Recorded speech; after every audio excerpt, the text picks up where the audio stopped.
I marvel in your eyes, swimming in your sky. Never been this high or this high.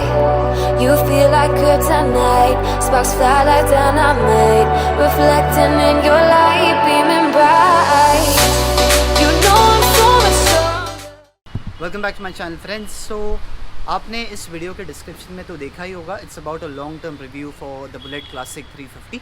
सो ये जो मेरी Royal Enfield की bullet है, this is almost 8 years old. Yes, so 8 years is long enough to give a proper review. So अगर आप 2021 and यानी कि अभी दिसंबर ख़त्म होने आया 2022 में ख़रीदना चाहते हैं bullet, so this video will actually help you come to a conclusion and make your final decision. Alright, और इस वीडियो में मैं आपको इन डिटेल बताऊंगा कि जब से मैंने ख़रीदी थी, स्टार्ट में मेरा सर्विस एक्सपीरियंस कैसे था with different dealership service centres. Okay, everything in detail. Also मैंने क्या क्या पार्ट्स चेंज किए थे इस बुलेट में, जो मुझे रिप्लेस करने पड़े, जो बराबर नहीं चल रहे थे, वो सब मैं आपको डिटेल में बताऊंगा। सर्विस कॉस्ट कितनी थी, मेंटेनेंस कॉस्ट कितना है, एवरेज कितना है, everything. So stay tuned till the end of this video guys, and you all will get in detail information about everything. Alright, so let's get started without wasting any more time. So this is my Royal Enfield Classic 350 2013 model. So ये देखिए, मैंने काफ़ी अच्छे से maintain किया है और काफ़ी अच्छे से संभाल के रखा है। I used to always service it on time. I still service it on time obviously. Alright, so अभी मैं आपको दिखाऊंगा कि इस पे मैंने क्या क्या चेंज किए, यानी कि something which is not company fitted. Alright, so सबसे पहले तो ये गार्ड, ऑब्वियसली कंपनी के पास से गार्ड तो आता ही नहीं, तो ये गार्ड मैंने 2 बार रिप्लेस किया है। ये ऑफ लेटली मैंने नया गार्ड डाला है। उसके अलावा मैंने अभी 6 महीने पहले ये सीट्स चेंज किए। सो गाइज़, एक चीज़ मैं बताना चाहूँगा, बुलेट की जो ओरिजिनल सीट आती है क्लासिक में, it is not at all comfortable, specially for long rides. In fact city में भी कम्फर्टेबल नहीं है वो। सो ये देखिए, मैंने ये बकेट सीट्स डाली है अभी 6 महीने पहले ही मैंने नई बनवा के लिए। परफेक्ट सीट्स करके अंदरी इसमें एक बंदा है, वो बहुत फेमस है बुलेट की सीट्स के लिए, तो उनसे मैंने ये नई सीट्स बनवाई है। ये मुझे 3000 में पड़ी दोनों, इट्स अ पेयर। और दूसरी चीज़ जो मैंने चेंज की थी, ओके, बुलेट लेने के 3 साल बाद, वो है एग्जॉस्ट। तो फ़िलहाल तो आप जो एग्जॉस्ट देख सकते हैं ये ओरिजिनल एग्जॉस्ट है। ऑलराइट, लेकिन इसके पहले मैंने अभी चेंज किया था, वो था ऑफ रोड एग्जॉस्ट, जो इसका पाइप ऊपर आता है, लेकिन उसमें साउंड थोड़ा सा ज़्यादा था। तो लेकिन फ़िलहाल के हिसाब से तो आपको पता है कि काफ़ी आरटीओ ऑफिसर्स और पुलिस वाले पकड़ रहे हैं बिकॉज ऑफ द साउंड, और काफ़ी लोगों ने इतना गंदा एग्जॉस्ट लगा के रखा है कि वो साउंड इज़ जस्ट अनबेरेबल, बहुत ही इरिटेटिंग है। It's not good to your, ऐसा है वो। तो सिर दुखने लग जाता है। तो उसके वजह से बाकी जेन्युइन बुलेट राइडर्स है, उनका भी नाम ख़राब हो जाता है। सो येस, अभी ये फ़िलहाल तो ये ओरिजिनल वाला है। वो वाला काफ़ी मेरा क्रोम उसके ऊपर से निकल चुका है, इसकी वजह से मुझे वापस ओरिजिनल डालना पड़ा।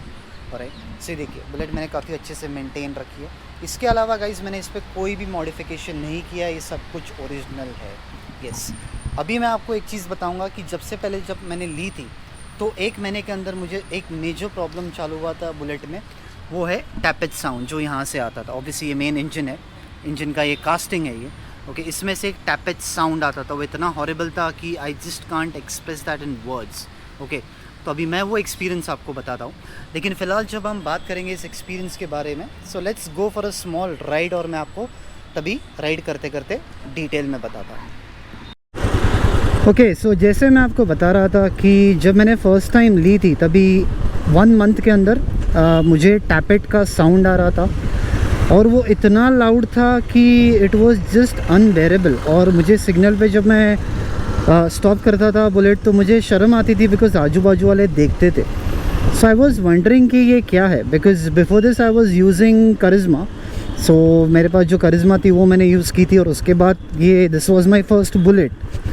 सो मुझे समझ में नहीं आया, but then over the time मैंने क्या किया, फिर मैंने सर्विस सेंटर में कंप्लेंट की, एंड तभी मेरी फ़र्स्ट सर्विसिंग हुई नहीं थी। तो जो पहले सर्विस सेंटर था वो था अंधेरी ईस्ट में, साकी नाके पे, and I had a very bad experience with that service centre. तो वहाँ का जो मैनेजर है उसे बोला कि नहीं सर, वो फर्स्ट सर्विसिंग में आवाज़ निकल जाएगा, ये नॉर्मल है। आई said okay, let's give it a try. तो फर्स्ट सर्विसिंग जब का टाइम आया, फर्स्ट सर्विसिंग हो गई। उसके बाद मैंने बाइक अपनी वापस कलेक्ट की एंड उसके बाद वापस एक हफ्ते बाद आवाज़ चालू हो गया.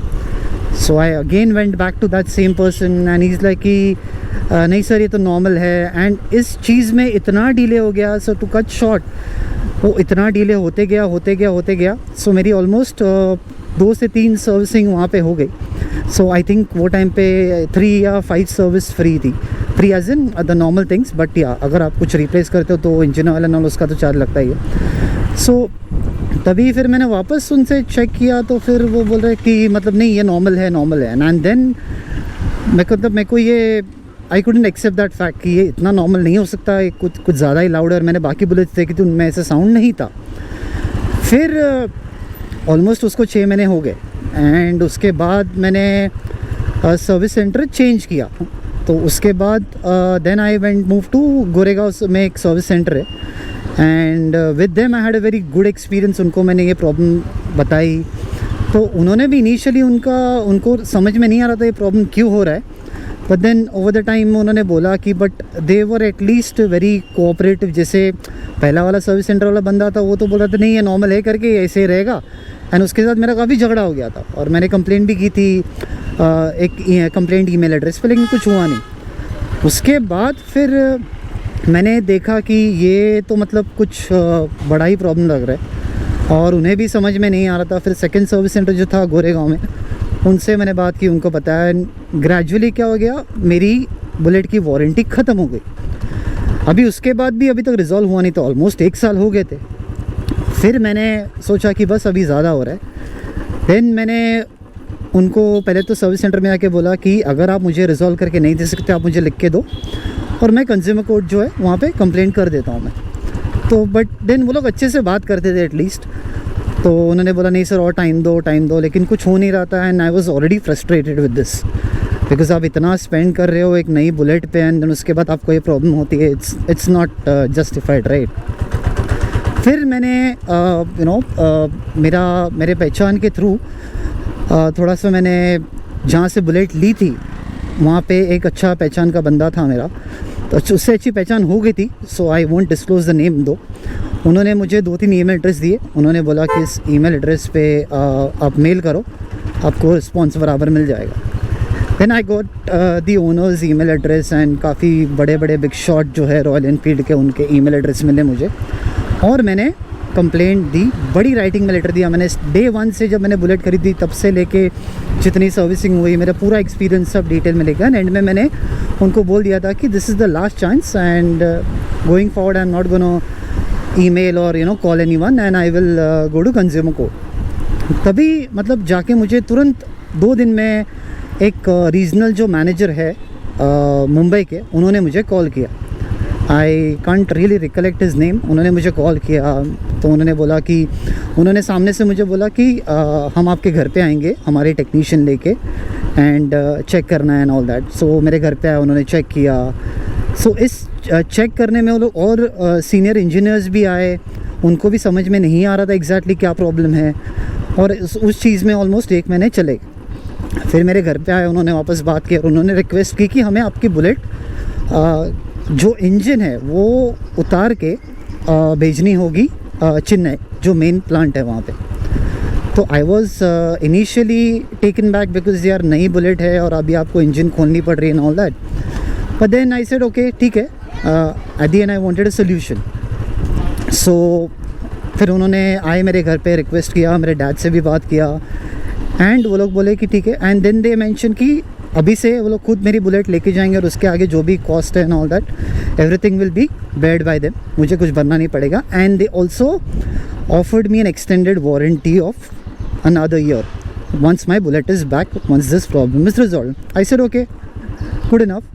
तो वो लोग मेरी बुलेट लेके गए. फिर उन्होंने जैसे लेके गए वो सर्विस सेंटर में उन्होंने वहाँ पे पहले मलाड लेके गए गोरेगांव में, गोरेगांव और मलाड के बीच में. वहाँ पे उन्होंने पहले रखी वहाँ पे. फिर वहाँ से वो इंजन उतारी. They sent me pictures also. They used to keep me updated every 2 days. Engine उतार के फिर उन्होंने भेजी चेन्नई प्लांट. तो इस प्रोसीजर को ऑलमोस्ट 25 days लगे और नॉट इवन 25 या 20 days, 20 दिन लगे. और फिर वहाँ पे लेके जाने के बाद उन्होंने वापस मुझे फ़ोटोज़ भेजे कि वहाँ पे पहुँच चुकी है इंजन. एंड तो उन्होंने बताया कि तो उन्होंने फिर क्या किया, जो कास्टिंग होता है बाहर का, जिसके अंदर वो पार्ट्स होते हैं इंजन का, जो कास्टिंग बाहर का, उसमें प्रॉब्लम था जिसके वजह से ये साउंड आ रहा था। तो उन्होंने वो पूरा कास्टिंग ही मेरे लिए चेंज कर दिया। यस, एंड देन ऑलमोस्ट 1 महीने बाद दे कॉल्ड मी, लाइक कि सर आपकी बुलेट रेडी है, हम कभी आपके घर पे आ सकते हैं डिलीवरी करने के लिए। So from that, when I switched my service center from Andheri East to Goregaon, after that I had a very good experience. People were very cooperative, the managers and the directors and all that. So तो उन्होंने मेरे घर पे आए weekend पे, bullet deliver की। In fact मेरा right side का जो पीछे का सिग्नल लाइट है वो भी टूटा हुआ था, उन्होंने मुझे फ्री में रिप्लेस करके दिया। और जैसे मैंने बोला कि मुझे एक्सटेंडेड वारंटी भी दी थी उन्होंने 1 साल की। और and then yes, the problem was finally resolve. So ये एक मेरा काफ़ी एक्सपीरियंस ख़राब था एंड काफ़ी टाइम लग गया। सो ये एक चीज़ थी। उसके बाद उसके अलावा जो सर्विसिंग की कॉस्ट है, यानी कि आपको इंजन ऑयल जो है, अभी नॉर्मली ये लोग जो इंजन ऑयल यूज़ करते हैं that is I think non synthetic, I am not sure about it. Alright, so engine oil का मिला के एंड ऑल दैट 1000-1200 रुपये होते थे। और बाकी अगर कुछ पार्ट गया होगा वो अगर आपको रिप्लेस करना पड़े तो आपको वो चेंज करने के लिए उसका एक चार्जेस लगेगा।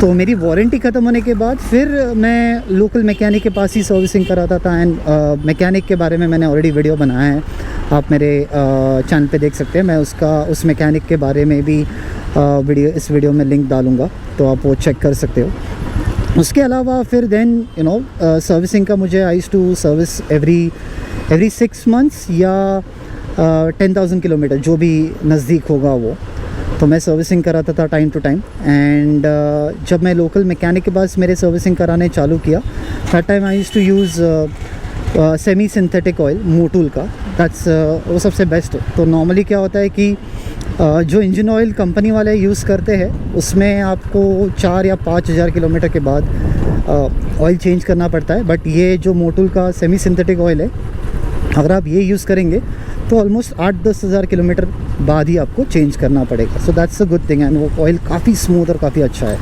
आपकी इंजन भी काफ़ी अच्छी रहती है। सो तब से मैं वही यूज़ करता था and I should do servicing on time to time. So वो ऑलमोस्ट 500 का लीटर होता था। सो बुलेट के इंजन में 2.5 लीटर लगता है। सो आप कैलकुलेट कीजिए, almost 1250, around 1400-1500 for an engine oil. And then अगर आप ऑयल फ़िल्टर चेंज करते हो और एयर फ़िल्टर चेंज करते हो तो जो हर बार चेंज करने की ज़रूरत नहीं पड़ती है। ओके, सो वो चेंज करके फिर वो उतना सर्विसिंग का कॉस्ट होता था। एंड उसके अलावा कोई वेयर एंड टेयर होगा तो वो आपको चेंज करना पड़ता है। सो मैंने ओवरऑल सर्विसिंग में जो होता था वही खर्चा, मेरे को ऐसे मेजर कोई खर्चा नहीं आया अलग से। यस, 5 साल बाद, 4 या 5 साल बाद मेरा एक गियर जो है ना अंदर का, वो टूट गया। ओके, सो वो तो मेरे बिल्डिंग में ही टूट गया था। सो मैं बुलेट हिला ही नहीं सकता था। मेरे मैकेनिक काफ़ी अच्छे हैं, तो वो बोला कि मैं घर पे आके करके जाता हूँ। तो वो कुछ तो 4,500 रुपये का था, 4,500 का। वो लेके आया, उसने रिप्लेस किया and he just charge me labour for around $400, that's it. उसने आके पूरा वो खोल के 1 घंटा उसने पूरा मेहनत किया वो फिट करने के लिए। सो वो एक बड़ा कॉस्ट था। बाकी नॉर्मल वेयर एंड टेयर तो होता ही है। सो ये थी सर्विस कॉस्ट और मेंटेनेंस कॉस्ट। एवरेज की बात किया जाए तो गाइस, मुझे अभी मैं एक लास्ट राइड पे गया था सफाले, तो मुझे 32 का एवरेज दिया है। So for a 350cc 32 average is good enough. Okay, आप ज़्यादा एक्सपेक्ट नहीं कर सकते बिकॉज इंजन भी थोड़ी बड़ी है, राइट। बट येस, मैं एक ही चीज़ हमेशा एक्सपेक्ट करता हूँ रॉयल एनफील्ड से कि अभी उन्होंने थोड़ा सा पावर बुलेट में बढ़ाना चाहिए, बिकॉज ये 18-19 bhp काफ़ी कम लगती है। बट आई होप फ्यूचर में ये अभी जब नए बुलेट्स निकाले तो थोड़ी सी पावर बढ़ जाए। ओके, सो ये ओवरऑल मेरा मेंटेनेंस कॉस्ट, सर्विस कॉस्ट। बाकी गाइस, कभी मुझे भी ऐसे रास्ते पे कोई ऐसे मेरी बुलेट बंद नहीं हुई, because I have maintained that way. अभी मैंने काफ़ी लोगों को देखा है guys, people try to compare it with a normal bike. पहली बात तो अगर आप बुलेट लेना चाहते हैं तो आप बुलेट को बाइक के साथ कंपेयर नहीं कीजिए। ओके, बाइक अलग है, बुलेट अलग। जैसे चलाने पे भी लोग मैंने देखा है कि बोलते हैं कि यार वो बाइक तो मैं ऐसे आराम से एकदम स्पीड में भी कैसे भी हैंडल घुमा के कट मार सकता हूँ। Now that you can not do that on a bullet. Yes, you can not, because पहली बात तो बुलेट काफ़ी हैवी होती है। ओके, उसकी इंजन भी हैवी है, बुलेट इटसेल्फ उसका वेट ज़्यादा है बाइक से। तो आप वैसे मैन्योवर नहीं कर सकते जैसे आप बाइक कर सकते हो। सो ये चीज़ आप दिमाग में याद रखिए। So you can not compare bullet with a bike कि मैं जैसे बाइक है वैसे मैं बुलेट चला पाऊँगा, नो। दोनों का एक्सपेक्टेशंस अलग है, दोनों की मेंटेनेंस सर्विस कॉस्ट अलग है। Okay, so don't compare bullet with a normal bike. Okay, bike का अलग होता है, बुलेट का अलग होता है। सो ये एक चीज़ आप ध्यान में रखिए, because if you do that then you will never be happy buying a Royal Enfield bullet. Yes, because आप बाइक के हिसाब से ही सोचते रहेंगे मैं कैसे भी निकालूंगा। तो जैसे गाड़ी में भी बोलते हैं ना कि छोटी हैचबैक कार है, वो आप कैसे भी कट मार सकते हैं, left right and all that, छोटे छोटे गलियों में से निकाल सकते हैं। बट यही अगर आप के साथ पास SUV हो, बड़ी जीप हो, वो आप वैसे नहीं चला सकते जैसे आप छोटी गाड़ी चलाएंगे। सो सेम वैसे ही होता है ये बुलेट और बाइक में भी। ओके, तो ये एक चीज़ है। बाकी मैं कभी भी राइड पे जाता हूँ गाइज़, और आप कभी भी राइड पे जाएंगे आपके पास बुलेट है, मैं एक चीज़ आपको सजेस्ट करूँगा, आप स्पेयर में क्लच केबल और एक्सी केबल लेके चलो। बिकॉज बुलेट के कुछ कुछ पार्ट्स का मुझे एक्सपीरियंस है कि they are not very durable, yes, काफ़ी जल्दी ख़राब हो जाते हैं। सो आप ये कैरी करके चलो, ताकि राइड पे अगर आपको कभी कोई प्रॉब्लम हो तो आप रिप्लेस कर सकते हैं किसी मैकेनिक के थ्रू। एंड आई सजेस्ट आपके पास जो भी मैकेनिक के पास आप काम कराते हो, आप एक बार देख लीजिए कि एक्सी केबल या क्लच केबल कैसे चेंज करते हैं। It's very simple, so that highway पे अगर आप फंस जाएँ तो आप खुद ही कर सकते हो। यस, सो ये ये एक चीज़ आप हमेशा ध्यान रखिए। सो ओवरऑल मैं तो I am very satisfied buying a bullet. ये सभी बुलेट के बाद मैं अभी सोच रहा हूँ कि दूसरी कोई मुझे बाइक या बुलेट खरीदनी है। I am very confuse because bullet के बाद मुझे कोई बाइक खरीदने की मन नहीं करती है, अनलेस या लाइक अ क्रूज़र बाइक और लाइक अ सुपर बाइक और समथिंग। ओके, सो ऐसा है। So yes, I don't think so if you buy a bullet you will be dissatisfied or something. Just that one thing that you have to remember and keep in mind is you have to maintain, उसको अच्छे से maintain करना है। ऐसा नहीं है कि bullet का मेंटेनेंस बाइक से ज़्यादा होता है, ऐसा कुछ नहीं होता है। ये मतलब बोलते हैं ना मिसकंसेप्शन है, बट ऐसा कुछ है ही नहीं। बुलेट और बाइक का मेंटेनेंस में डिफरेंस ऐसे कुछ होता नहीं है। हर एक का अलग अलग पार्ट्स का प्राइस है, हर एक कंपनी का अलग अलग है। So that is how it is. Alright, दूसरी बात मैं आपको बताना चाहूँगा, आप अभी जैसे भी जब भी आप सर्विस नई बाइक अगर बुलेट आप ख़रीदते हो, तो अगर आपको प्रॉब्लम आती है कुछ भी, तो पहले ही रिपोर्ट कीजिए, प्रॉब्लम काफ़ी बढ़ने तक नहीं रुकिए।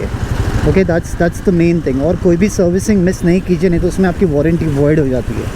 सर्विस टाइम टू टाइम कराइए, engine oil time to time change कीजिए, आपको कोई प्रॉब्लम नहीं होगी। अभी इसकी मैं राइड क्वालिटी के बारे में बात करूँगा गाइस। तो मैंने काफ़ी लॉन्ग ट्रिप्स किए। I have been to Ratnagiri, I have been to Goa, I have been to Khed. अभी रत्नागिरी जाते वक्त रोड काफ़ी हॉरिबल है, the old Bombay Goa road. Okay, but yes the suspension on is quite good. अभी मैंने 8 साल में पहली बार जो आपने वीडियो देखा, पहली बार मेरा शॉक एब्जॉर्बर्स जो है पीछे के बुलेट के चेंज किए, बिकॉज वो कम्प्लीटली ख़त्म हो चुके थे। So it was time to replace them. उसके अलावा उसके पहले मैंने चेंज नहीं किया था। अभी 8 महीने पहले मैंने मेजर काम कराया था मेरी बुलेट पे, जो मैं आपको बताता हूँ। मैंने दोनों टायर नए डाले। So it's almost 54,000 kilometres now. So मैंने दोनों टायर नए डाले हैं। मैंने ब्रेक लाइनर्स, ब्रेक पैड्स भी रिप्लेस किए थे। ओके, और मैंने एक रिम जो है मेरा आगे का पूरा डैमेज हो चुका था, तो मैंने वो भी नया डाला था। और वो टाइम पे सर्विसिंग भी की थी मैंने, engine oil and all that. मेरा जो स्विच सेट है लॉक वाला, वो भी ख़राब हो चुका था, वो भी मैंने नया डाला था। तो ये सबसे मैंने बड़ा खर्चा किया था मेरी बुलेट पे, ऑलमोस्ट 7-8 साल बाद। यस, उसके बीच में तो मैं खाली सर्विसिंग करता था टाइम टू टाइम, एंड जो नॉर्मल जनरल मेंटेनेंस है, कुछ अगर पार्ट उड़ गया तो वो रिप्लेस करता था बस। बाकी तो मेजर ऐसे कोई प्रॉब्लम नहीं आया था, मेजर खर्चा कोई नहीं आता था। जैसे ड्यूरेबिलिटी के हिसाब से मैंने बोला कि इसका क्लच केबल और एक्सी केबल जो है वो काफ़ी जल्दी रिप्लेस करना पड़ता है। सो उस हिसाब से मैं ड्यूरेबिलिटी की बात कर रहा हूँ। और जो मैंने बताया था कि मुझे गियर चेंज करना पड़ा था, वो जो 4500 का आया था वो, उसके अलावा कोई मेजर खर्चा नहीं आया है मुझे। सो that's how the maintenance and the service cost and mileage is all about. Okay, और एक चीज़ मैं आपको बताना चाहूँगा कि अभी इसका मैक्स स्पीड ना गाइस 120-110 मैक्स। आप जैसे ही 100 क्रॉस करते हो, इसमें काफ़ी वाइब्रेशन है। सो इसके वजह से मैंने पहले भी बोला कि रॉयल एनफील्ड ने अभी फ़िलहाल उसकी जो इंजन की कैपेसिटी है थोड़ी सी बढ़ानी चाहिए, ओके, थोड़ी बड़ी इंजन देनी चाहिए सो दैट ये प्रॉब्लम ना हो। यस, बिकॉज ये 100 मैक्स 110 उसके आगे अगर आप खींचेंगे वो ऐसे लग रहा है कि आप काफ़ी प्रेशर दे रहे हो, ओके, और वाइब्रेशन काफ़ी है। वाइब्रेशन के वजह से जो 2 मिरर्स है ये भी इतने वाइब्रेट होते हैं कि आपको पीछे का कुछ दिखता नहीं है बराबर से। तो is lot of vibration. So max speed 110 ही है, ओके, वो एक मेजर प्रॉब्लम लगता है मुझे। सो अगर बुलेट रॉयल एनफील्ड उनकी इंजन बड़ी बनाए और थोड़ा पावर ज़्यादा दे तो आई थिंक थोड़ा और बेटर होगा, because considering current competition in the market, they have to sustain and they have to stay in the market. So yes, so they have to do this. Okay, so I hope you like this video guys. Thank you so much for watching my video. Please subscribe to my channel अगर आपने subscribe नहीं किया है तो, and if you have any questions about this review, please drop in a message and I'll be happy to help you and guide you as well. Thank you once again. Take care. Goodbye.